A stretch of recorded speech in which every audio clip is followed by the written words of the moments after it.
Malawi Today.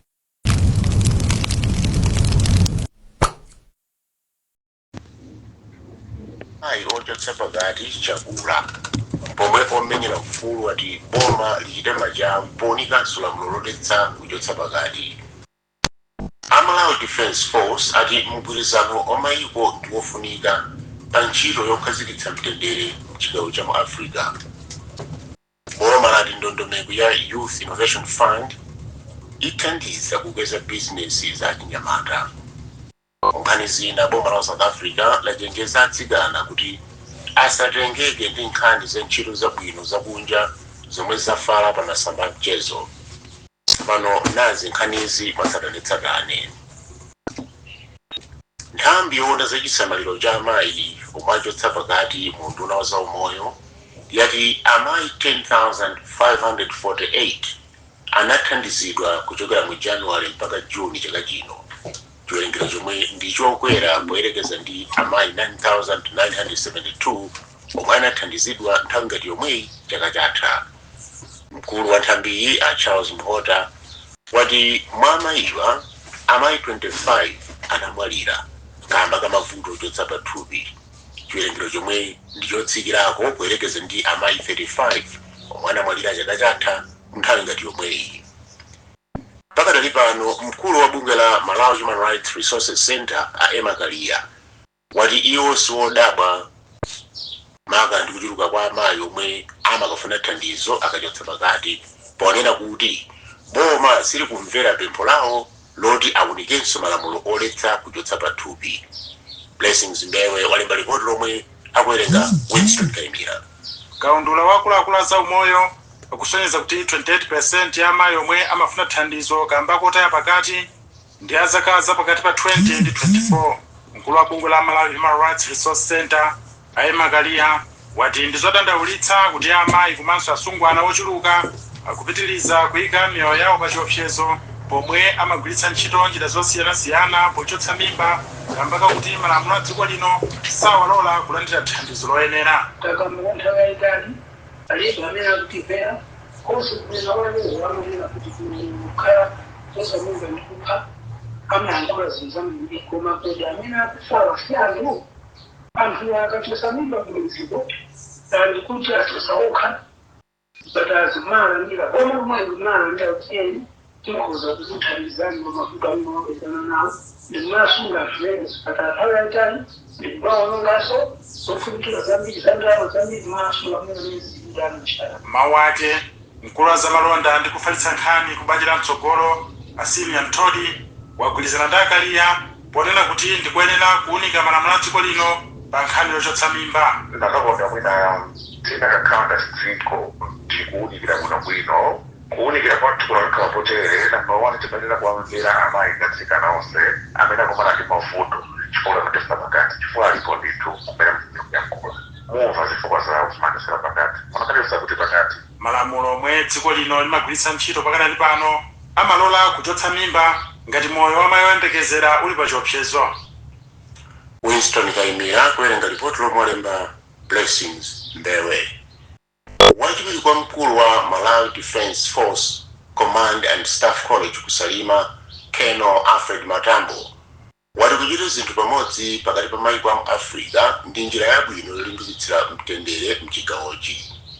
Colonel Matambo wanena izi pomwe atsekulira maphunziro otchedwa ufulu omwe ndi mbali yokonzekera msonkhano waukulu otchedwa wa asilikali kusalima. Pamwambo asilikali akuluakulu okwana 30 kutoka mayiko 30 akutenga nawo mbali ku sukulu ya asilikali ya Malawi Defense Force Command and Staff College. Ndipo iwo akufotokoza mautere.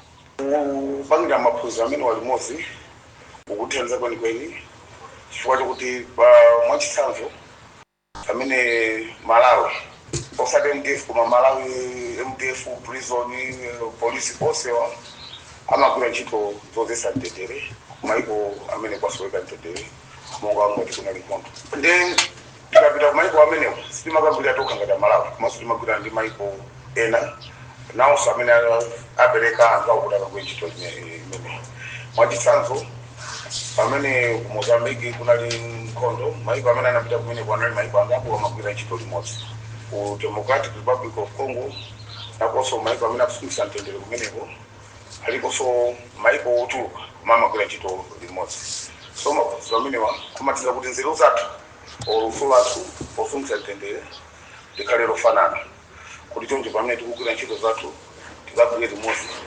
pasakhale kusemphana kwa magwiridwe a ntchito. Colonel Alfred Matambo. Bunga la Save the Children laika padera 2.2 billion kwacha chaka chino pofuna kutukula ufulu ndi kuteteza ana mboma la Nchewu pomwe pali nkhawa yoti ana ena akumasira sukulu panjira komanso kulowa mbanja asanakhwime. Polankhula kwa atolankhani pomwe bunga la Future for All litapereka madesi 680 kupita ku sukulu za primary 12 mbomalo, mkulu wa project ya abwenzi ana ku bunga la Save the Children wati bunga eri lipitira kuteteza ufulu wa ana. Christopher Sande alipiripoti. Kunali chisangalalo ku sukulu ya primary ya Mphepo Zinayi la Mfumu Njolomole boma la Nchewu lolemba pomwe bunga la Future for All ndi thandizo lochokera ku bunga la Save the Children limapereka madesiki 680 a ndalama zokwana 90 miliyoni kwacha kupita ku sukulu 12 mbomalo. Mkulu wa bunga la Future for All Alema Ningayayi akukhulupirira kuti izi zithandiza kwambiri kulimbikitsa maphunziro. Cholinga chathu ndikuonetsetsa kunena kuti ana akuphunzira kumalo oyenera. Tili mu ubale ndi bunga la Save the Children komanso Rays of Hope ndi ODEP. Ayesta Gama ndi mkulu wa project ya abwenzi ana ku bunga la Save the Children ndipo akuti bunga lawo linayika padera 2.2 billion kwacha pofuna kulimbikitsa ufulu wa ana mboma la Nchewu. Kuchewu kuno mavuto amene anakumana nawo kwambiri ndekhani zokhudzana ndi kusira sukulu panjira chifukwa cha mavuto osiyana-siyana, njala komanso mavuto okhudzana ndi maukwati ana ang'onoang'ono. Project ya abwenzi ana yayika pambali ndalama zosachepera 2.2 billion malawi kwacha mu chaka cha 2025. Mkulu wa za maphunziro mboma la Nchewu Catherine Gobola Kunde ndi ophunzira awiri aku sukulu ya primary ya Mphepo Zinayi Sera Zwangeti ndi Gift Mwanjiwa athokoza mabungwe a Save the Children komanso Future for All chifukwa cholimbikitsa maphunziro. Malamazoli yake ndine Christopher Sande. Apolisi kusoperera mboma la Chitipa amanga anthu anayi kamba kopezeka ndi mafuta agalimoto a petrol okwana malita 1740 opanda chilolezo choyera ku bungwe loona mphamvu ndi mafuta la Malawi Energy Regulatory Authority. Mneneri wa polisi mbomalo Sub Inspector Gladwell Simaka wauza Zodiac dzulo kuti anthu anayiwa anawanjata pa Ipula malire a dziko la Malawi ndi Zambia pomwe anagwira ntchito yolimbana ndi mchitidwe ozembetsa mafuta mwachinyengo. Anayiwa ndi Skefa Simuthala wa zaka 26, Richard Mbowe wa zaka 41, Edison Sinkhonde wa zaka 26 ndi James Samuel wa zaka 27. Asimaka akulankhula ndi Adam Zungalinge. Anthu amene tinamanga amene maofficers athu amayenda border patrol amazungulira ku Ipula komwe anapeza kuti akumanizana ndi anyamata amene amafuna atulutse mafuta amene kupita nawo ku Zambia. Choncho anthu amene tamanga tiyatenga koti kuti akayankhe milandu yopezeka ndi mafuta komanso kuyenda ndi mafuta opanda chilolezo makamaka chamera. Zimene zikutanthauza chani makakula kwa vuto nini? Vuto ndekulu anthu asachite mchitidwe umenewo. Choncho takhazikitsa ndondomeko yokulira kunena kuti tizikhala tikuyenda kuyesera kuti mwina anthu amenewo atikhale nawo pilomene akudale nawo. Sub Inspector Gladwell Simaka waku polisi ya Chitipa. Wakumvera nkhani pa Zodiac ndipo mauno mlindine Owen Lupesi akentionenso video yake tisanapitirire. Chiwerengero cha amayi ochotsa pakati chakula pomwe omenyera ufulu wati boma lichite machawi powunikanso lamulo loletsa kuchotsa pakati. Malawi Defense Force ati mgwirizano mayiko ndiwofunika pa ntchito yokhazikitsa mtendere mchigawo cha Africa. Boma lati ndondomeko ya Youth Innovation Fund idzathandiza kupeza bizinesi za chinyamata. Nkhani zina boma la South Africa lachenjeza atsikana kuti asatengeke ndi nkhani za ntchito zabwino zakunja zomwe zafala pa masamba a mchezo. Tipitirire ndi nkhanizi. Unduna wa za chinyamata wati ukuyembekezera kuti achinyamata omwe akulandira ndalama ku thumba la Youth Innovation Fund ayamba kuonetsa phindu lawo pakutha pa miyezi 3 komanso 6 mkulu wa achinyamata mundu nawo a Judith Msusa ndi omwe anena izi ku Lilongwe lolemba omwe amapereka ndalama zoposa 50 million kwacha ku magulu 6 achinyamata omwe akuchita bizinesi zosiyanasiyana. Ndipo mmodzi mwa opindula ndi ndondomekoyi Atawanga Nyirenda omwe ndi mkulu wa Feedbees wati ndalamazi ziwathandiza kukuza ntchito zawo komanso ntchito yotolera zinyalala mu mzinda wa Lilongwe. Mkulu wa chinyamata mundu naona za chinyamata ndi za masewero a Judith Msusa wati pokhala mabizinesi okhazikika kale akuyembekezeka kuti athandize masomphenya aboma olemba anthu ntchito komanso kukuza chuma cha dziko lino. Pathumbali iwo apempha mabungwe ndi kampani zoyima pa zokha kuti zithandize ntchitoyi kuti afikire magulu a chinyamata ambiri omwe akusowa thandizo. Ndipo ndi chikhulupiriro kuti ndalama moti kwapatsayi ikungowathandizira kuti mabizinesi awo akule. Ndife kukhutira chifukwa zikuonekanso kuti mabizinesi amene wawo ali areas onse amene ife tikufuna kuti Youth Innovation ifikire. Kane manufacturing, kane agriculture ilipo. Tikukhutira kwambiri andi tikuyembekezera kuti maresults amene adabwere kuchokera ku Youth Innovation Fund iyi akhala. Ndipo mmodzi mwa achinyamata omwe alandira thandizo la ndalamazi Atawanga Nyirenda wati ndalamazi zithandiza kukuza bizinesi yawo. Ndapindulako ku fund imene iyi ndi 8.5 million. Ndawo imene itithandiza kupitisa business yanga patsogolo. Zomwe timapanga timatolera zinyalala za mmakomo, timapangira chakudya cha nkhuku. So zitithandizira kuti ndikwanise kumatolera zinyalala zambiri komanso kuti tionjezere matani amene timapanga ngati panopa timapanga 10 bags of feed. Boma kudzera mu bungwe la NICOM ndikupereka ndalama kwa achinyamata kuti atukulire ntchito zawo za malonda kudzera mthumba la Youth Innovation Fund la 2 billion kwacha. John Paul Kayuni kuwerenga ripoti lomalemba Franklin Mtambalika.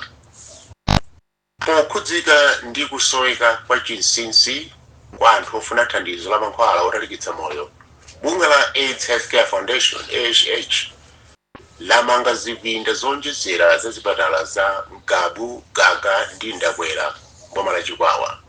Mmodzi mwa akuluakulu ku bungweli Dr. Emmanuel Kwataine watafuna anthu adzilandira thandizo mosavuta pofuna kuchepetsa chiwerengero cha omwe akumwalira kamba kosiya kumwa mankhwala otalikitsa moyo. Polankhula pa chipatala cha Mgabu, Dr. Kwataine anati ntchitoyi kuphatikiza kuyika mphamvu ya magetsi yoyendera dzuwa yali ndalama zokwana 100 million kwacha. Chikondi Mphande walemba ripoti omwe akuwerenga Emmanuel Chibwana. Ntchito yomanga chipinda pa chipatala cha Mgabu akukitsa ntchito ndalama zokwana 66 million kwacha, pomwe chipinda chapa chipatala cha Gaga akukitsa ntchito ndalama yokwana 22 million kwacha, ndipo ku chipatala cha Ndakwera akukitsa ntchito ndalama yokwana 20 million kwacha. Mmodzi mwa akuluakulu ku bungwe la AHF Emmanuel Kwataine wati anthu omwe ali ndi kachilombo ka HIV ena akhala kulephera kuti akalandire mankhwala otalikitsa moyo kamba kusowa malo abwino mzipatalazi. Dr. Kwataine ati kubwera kwa zipinda zabwinozi kuthandiza kuonjezera chiwerengero cha anthu omwe ali ndi kachilombo ka HIV omwe akhala kupita kuchipatala kulandira mankhwala komanso izi zithandiza kuchepetsa chiwerengero cha anthu omwalira kamba ka nthendayi. Tikuluza anthu ambiri okuti mwina akusiya kumwa mankhwala pa zifukwa zina sakubwera, ndiye timaona ngati china zifukwa zina zimakhala kuti privacy sili bwinobwino komanso malo aja akapita sakumathandizidwa mwachangu chifukwa kuti malooms ndi ochepa. Ndiye tapanga izi kuti tionjezere malooms kuti makayenti akabwera pamalo asamathe kaya yayitali atenge mankhwala awo angati akudwala aonedwe mwachangu akathenso kupanga zina ndi zina. Mkulu ona za umoyo mboma la Chikwawa Dr. Grace Momba wati kusoweka chinsinsi kwakhala vuto lalikulu kwa anthu omwe ali ndi kachilombo ka HIV akamalandira mankhwala kamba kakusowa kwa malo abwino olandirira mankhwala awa. Dr. Momba wayamikira bungwe la AHF kamba kathandizoli ponena kuti izi zithandiza kuchepetsa chiwerengero cha anthu omwe akumasira kumwa mankhwala pa njira ku Chikwawa. Timafuna malo amene ali otetezeka komanso okutha kuti mutha kukambirana zina za chinsinsi, anthu ena asamve nawo, anthu ena asaone nawo, ndi zina mwa izo zomwe takhala tikumana nazo kuti zovuta kupeza malo ngati amenewo. pakali pano kuchikwawa kuli anthu oposera 36,000 omwe ali ndi kachilombo ka HIV. Kuchokera mu mzinda wa Blantyre malo mwa Zodiac, ndine Chikondi Niko Mphande. Munkhani za masewero, Zodiac yapeza kuti bunge la Public Procurement and Disposal of Asset Authority PPDA lakana kuonjezera ndalama za ntchito yomanga bwalo la masewero la Tcholo kuchoka pa 5 billion kwacha kufika pa 11 billion kwacha. Miezi yapitayo, konsolo ya boma la Tcholo idalembera bunge la PPDA kufunsa kuti iwunikirenso pempho la kampani yomanga bwaloli. Kwa malingana ndi wapampando wa zamasewero pa bomali a Charles Mankhwala palibe yankho lenileni pa nkhaniyi. Pakadali pano abunge la PPDA sanayankhulepo pa nkhaniyi. Kampani yomanga bwaloli idapereka pempho lokweza ndalama za ntchitoyo ku konsolo ya boma la Tcholo ponena kuti mitengo ya zipangizo komanso zofunikira zina pa ntchitoyo zakwera, ndipo potengera kuti pempholi linadusa mulingo wa 15% wa ntchito omwe makonsolo amatha kuwunikira. Konsoloyo idapereka pempholo ku bunge la PPDA kuti liwunikire, komabe mmodzi mwa akuluakulu a konsoloyo auza Zodiac kuti bunge la PPDA lakana kuvomereza kukweza ndalamazo, koma bunge la PPDA silinayankhulepo pa nkhaniyi. Wapampando wa komiti yona masewero mboma la Tcholo a Charles Mankhwala wati nzokhumudwitsa kuti pali kuchedwa kumalizisa kumanga bwaloli.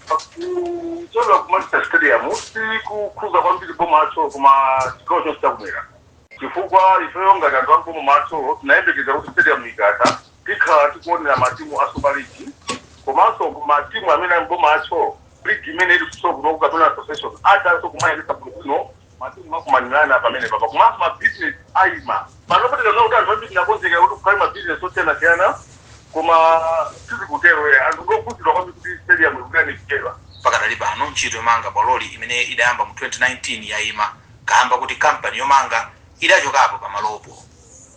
Bright Kanyama kuwerenga ripoti lomwelemba Luca Baston. Munkhani zina, dziko la South Africa lachenjeza atsikana kuti asakopeke ndi anthu omwe akugwiritsa ntchito masamba amchezo kulengeza za ntchito zosiyanasiyana kunja kwa dzikolo. Izi zikudza pomwe anthu akugawana kanema amene akulengeza za mwayi wa ntchito kwa atsikana mdziko la Russia. Akuluakulu abomalo adakufufuza imodzi mwa kanemayo yemwe anajambula ndi munthu wodziwika pa masamba amchezo ndi dzina loti Sian Boji, koma dzina lake lenileni ndi ndipo amaona zinthu zotere ngati mwayi wawo.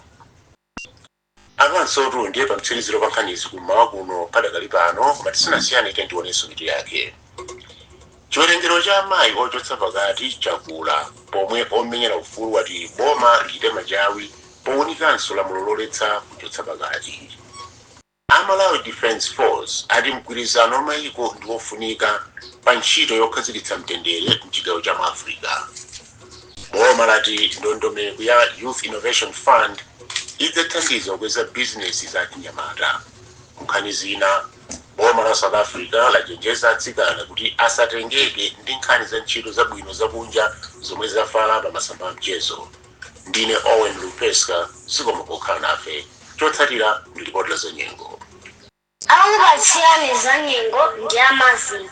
Bwenzi losaona nyengo. Mawa bwino muli ndine Tunge Mhoni. Kwazizirapo mmalere na mauno ndipo masana atemzoti kutentha komanso kukhala kwa changululu. Ndipo mphepo iwomba kuchokera kumvuma.